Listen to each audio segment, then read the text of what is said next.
अध्याय 1 कुरुक्षेत्र के युद्ध स्थल में सैन्य निरीक्षण। धृतराष्ट्र ने कहा, हे संजय, धर्मभूमि कुरुक्षेत्र में युद्ध की इच्छा से एकत्र हुए मेरे तथा पांडु के पुत्रों ने क्या किया? संजय ने कहा, हे राजन, पांडु पुत्रों द्वारा सेना की व्यूहरचना देखकर राजा दुर्योधन अपने गुरु के पास गया और उसने ये शब्द कहे, हे आचार्य, पांडु पुत्रों की विशाल सेना को देखें, जिसे आपके बुद्धिमान शिष्य द्रुपद के पुत्र ने इतने कौशल से व्यवस्थित किया है। इस सेना में भीम तथा अर्जुन के समान युद्ध करने वाले अनेक वीर धनुर्धर हैं, यथा महारथी युयुधान, विराट तथा द्रुपद। इनके साथ ही धृष्टकेतु, चेकितान, काशीराज, पुरुजित, कुंतीभोज तथा शैब्य जैसे महान शक्तिशाली योद्धा भी हैं। पराक्रमी युधामन्यु, अत्यंत शक्तिशाली उत्तमौजा, सुभद्रा का पुत्र तथा द्रौपदी के पुत्र, ये सभी महारथी हैं। किंतु हे ब्राह्मण श्रेष्ठ, आपकी सूचना के लिए मैं अपनी सेना के उन नायकों के विषय में बताना चाहूंगा जो मेरी सेना को संचालित करने में विशेष रूप से निपुण हैं। मेरी सेना में स्वयं आप, भीष्म, कर्ण, कृपाचार्य, अश्वत्थामा, विकर्ण तथा सोमदत्त का पुत्र भूरिश्रवा आदि हैं, जो युद्ध में सदैव विजयी रहे हैं। ऐसे अनेक वीर भी हैं जो मेरे लिए अपना जीवन त्याग करने के लिए उद्यत हैं। वे विविध प्रकार के हथियारों से सुसज्जित हैं और युद्ध विद्या में निपुण हैं। हमारी शक्ति अपरिमेय है और हम सब पितामह द्वारा भली भांति संरक्षित हैं, जबकि पांडवों की शक्ति भीम द्वारा भली भांति संरक्षित होकर भी सीमित है। अतएव सैन्य व्यूह में अपने अपने मोर्चों पर खड़े रहकर आप सभी भीष्म पितामह को पूरी सहायता दें। तब कुरुवंश के वयोवृद्ध परम प्रतापी एवं वृद्ध पितामह ने सिंह गर्जन किसी ध्वनि करने वाले अपने शंख को उच्च स्वर में बजाया, जिससे दुर्योधन को हर्ष हुआ। तत्पश्चात शंख, नगाड़े, बिगुल, तुरही तथा सिंह सहसा एक साथ बज उठे। वह समवेत स्वर अत्यंत कोलाहलपूर्ण था। दूसरी ओर से श्वेत घोड़ों द्वारा खींचे जाने वाले विशाल रथ पर आसीन कृष्ण तथा अर्जुन ने अपने अपने दिव्य शंख बजाए। भगवान कृष्ण ने अपना पांचजन्य शंख बजाया, अर्जुन ने देवदत्त शंख तथा अति भौजी एवं अति मानवीय कार्य करने वाले भीम ने पौंड्र नामक भयंकर शंख बजाया। हे राजन, कुंती पुत्र राजा युधिष्ठिर ने अपना अनंत विजय नामक शंख बजाया तथा नकुल और सहदेव ने सुघोष एवं मणिपुष्पक शंख बजाए। महान धनुर्धर काशीराज, परम योद्धा शिखंडी, धृष्टद्युम्न, विराट, अजय सात्यकी, द्रुपद, द्रौपदी के पुत्र तथा सुभद्रा के महाबाहु पुत्र आदि सबों ने अपने अपने शंख बजाए। इन विभिन्न शंखों की ध्वनि कोलाहल पूर्ण बन गई, जो आकाश तथा पृथ्वी को शब्दायमान करती हुई धृतराष्ट्र के पुत्रों के हृदय को विदीर्ण करने लगी। उस समय हनुमान से अंकित ध्वजा लगे रथ पर आसीन पांडु पुत्र अर्जुन अपना धनुष उठाकर तीर चलाने के लिए उद्यत हुआ। हे राजन, धृतराष्ट्र के पुत्रों को व्यूह में खड़ा देखकर अर्जुन ने श्री कृष्ण से ये वचन कहे।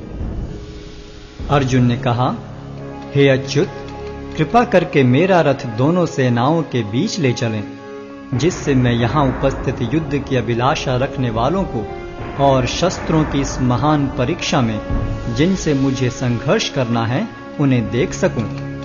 मुझे उन लोगों को देखने दीजिए जो यहाँ पर धृतराष्ट्र के दुर्बुद्धि पुत्र दुर्योधन को प्रसन्न करने की इच्छा से लड़ने के लिए आए हुए हैं। संजय ने कहा, हे भरतवंशी, अर्जुन द्वारा इस प्रकार संबोधित किए जाने पर भगवान कृष्ण ने दोनों दलों के बीच में उस उत्तम रथ को लाकर खड़ा कर दिया। भीष्म, द्रोण तथा विश्व भर के अन्य समस्त राजाओं के सामने भगवान ने कहा कि हे पार्थ, यहां पर एकत्र सारे कुरुओं को देखो।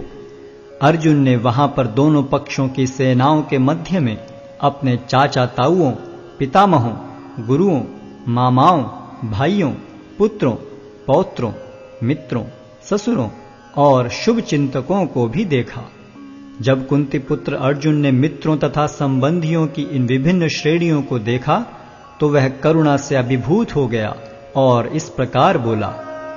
अर्जुन ने कहा, हे कृष्ण, इस प्रकार युद्ध की इच्छा रखने वाले अपने मित्रों तथा संबंधियों को अपने समक्ष उपस्थित देखकर मेरे शरीर के अंग कांप रहे हैं और मेरा मुख सूखा जा रहा है। मेरा सारा शरीर कांप रहा है, मेरे रोंगटे खड़े हो रहे हैं, मेरा गांडी धनुष मेरे हाथ से सरक रहा है और मेरी त्वचा जल रही है। मैं यहाँ अब और अधिक खड़ा रहने में असमर्थ हूँ। मैं अपने को भूल रहा हूँ और मेरा सिर चकरा रहा है।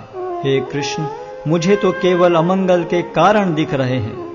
हे कृष्ण, इस युद्ध में अपने ही स्वजनों का वध करने से न तो मुझे कोई अच्छाई दिखती है और न मैं उससे किसी प्रकार की विजय, राज्य या सुख की इच्छा रखता हूं।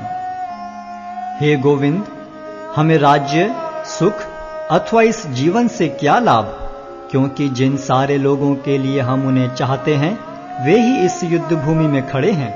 हे मधुसूदन, जब गुरुजन, पितृगण, पुत्रगण, पितामह, मामा, ससुर, पौत्रगण, साले तथा अन्य सारे संबंधी अपना अपना धन एवं प्राण देने के लिए तत्पर हैं और मेरे समक्ष खड़े हैं, तो फिर मैं इन सब को क्यों मारना चाहूंगा, भले ही वे मुझे क्यों न मार डालें। हे जीवों के पालक, मैं इन सबों से लड़ने को तैयार नहीं, भले ही बदले में मुझे तीनों लोग क्यों न मिलते हों। इस पृथ्वी की तो बात ही छोड़ दें। भला धृतराष्ट्र के पुत्रों को मारकर हमें कौन सी प्रसन्नता मिलेगी।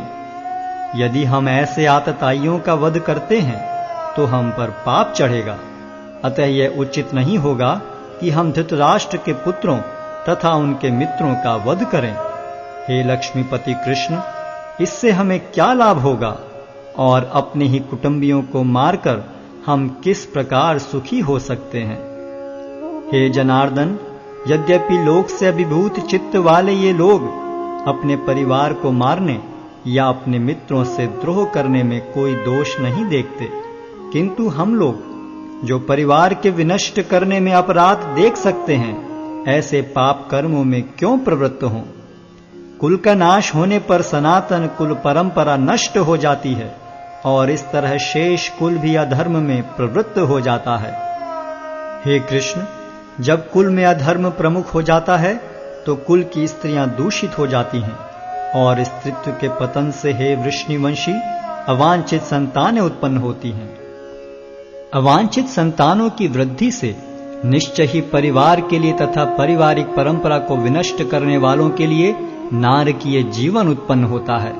ऐसे पतित कुलों के पुरखे गिर जाते हैं, क्योंकि उन्हें जल तथा पिंडदान देने की क्रियाएं समाप्त हो जाती हैं। जो लोग कुल परंपरा को विनष्ट करते हैं और इस तरह अवांछित संतानों को जन्म देते हैं, उनके दुष्कर्मों से समस्त प्रकार की सामुदायिक योजनाएं तथा पारिवारिक कल्याण कार्य विनष्ट हो जाते हैं। हे प्रजापालक कृष्ण, मैंने गुरु परंपरा से सुना है कि जो लोग कुल धर्म का विनाश करते हैं वे सदैव नरक में वास करते हैं। ओहो, कितने आश्चर्य की बात है कि हम सब जघन्य पाप कर्म करने के लिए उद्यत हो रहे हैं। राज्य सुख भोगने की इच्छा से प्रेरित होकर हम अपने ही संबंधियों को मारने पर तुले हैं। यदि शस्त्रधारी धृतराष्ट्र के पुत्र मुझ निहत्थे तथा रणभूमि में प्रतिरोध न करने वाले को मारें तो यह मेरे लिए श्रेयस्कर होगा। संजय ने कहा, युद्ध भूमि में इस प्रकार कहकर अर्जुन ने अपना धनुष तथा बाण एक ओर रख दिया और शोक संतप्त चित्त से रथ के आसन पर बैठ गया।